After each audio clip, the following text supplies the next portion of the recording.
All right, class, welcome back. Welcome to the new week here. I am going to do the reading assessment for you guys. And this week is personal finances and socialization. The reading I'm going to do, the reading I did for you guys and to lecture on is Patricia Ursa's work entitled Baby Boomers Prepare for Grandchildren as Daughters Pursue Careers. And this is interesting because it's kind of a direct, indirect correlation to personal finances through social policy and how we're socialized in terms of role taking and our responsibilities with regard to family and how family plays into personal finances. The premise of Ursa's published work is that working mothers are constantly waging war on life expectations and their time crunch. They're constantly at war with those two things, what people expect of them and how little time they have to take care of what they need to take care of. And in this war, grandparents are a secret weapon.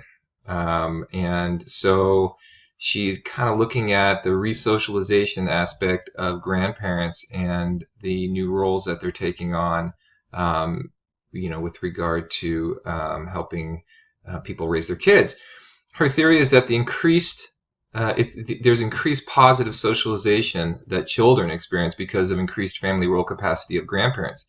And these outweigh the negatives. I'm going to get into what that means. Grandparents' involvement helps financially, and this in turn will help families save for the long-term care of them in the future. So it's front-end loaded. The grandparents help now save money on childcare and then in the future and other things too, which advance their family. And then in the future, then they will be taken care of by their children and their grandkids too. Interesting idea. I probably think that's how society has worked very much so in the past. But it looks like we're kind of coming full swing to it. Her areas of focus are that she examined was that it's obvious that it saves time and money on childcare. That the child care is very, very expensive, and that there's an obvious financial reward to be gained just out of that. But that it's the added benefit of the family bonding and trust that is truly something that also pays off. In other words, the grandparents bond with their children. They, there's a trust involved, and so that the children then in turn will do, become more highly socialized within their family and behave better, and have a very strong base of nurturing and family to pull on later. So it's doing two things. It's saving the money in childcare, and then it's also bonding the children with their own family. She then goes on to talk about the peace of mind that mother and father have, which helps them pursue their careers. In other words, when you're leaving your children with your grandparents, her idea, in a social setting is that the parents don't worry nearly as much about the guilt or lack thereof guilt because they're leaving them with their family, of dropping your children off with somebody that you really don't know. It's maybe a professional and licensed and bonded and all, but you just don't know them. So this lack of guilt and lack of worry, she speaks to and says that it frees up the mom and the dad, the parents, to pursue their careers more effectively, and that they move on in their career better because they're not saddled with this emotional labor of, what's going on with my child. And then that helps with getting better marks in school if they're in school. It also helps with the parents' income potential and time for income earnings and effectiveness at work, getting bonuses, making more sales.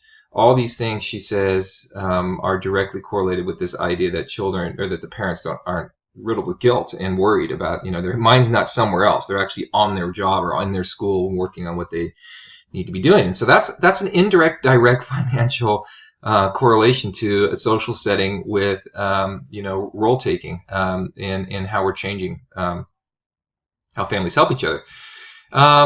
And then she talks, I think this is very interesting, she talks about state savings and non-governmental parental leave requirements. In other words, if the state doesn't have to kick down to augment daycare and childcare and parental leave because the grandparents are doing it, then that's a huge amount of tax revenue that's being not having to be spent on that we can therefore spend on something else.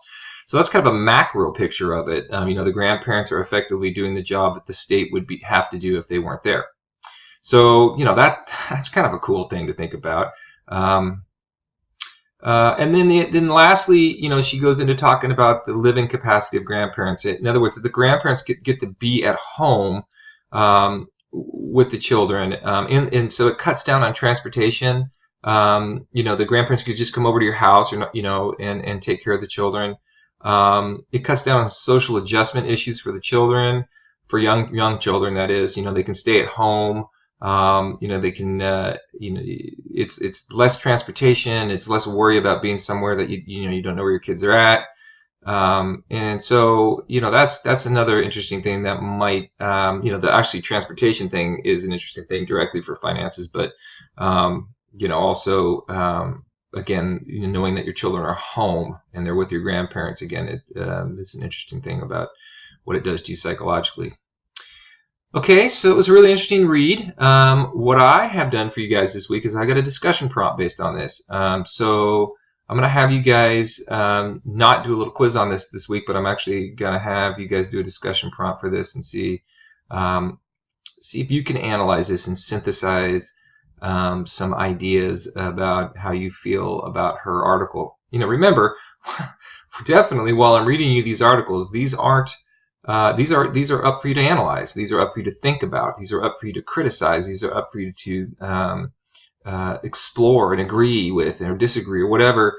And that's what we're looking for, is for you to think about something and not just listen to what other people say and go on at full face value. Now, this isn't quantitative research. This is an opinion piece. These pieces are opinion pieces that I'm analyzing for you guys. All right, have fun with it, and interesting concept to think about, and I will see you guys next week.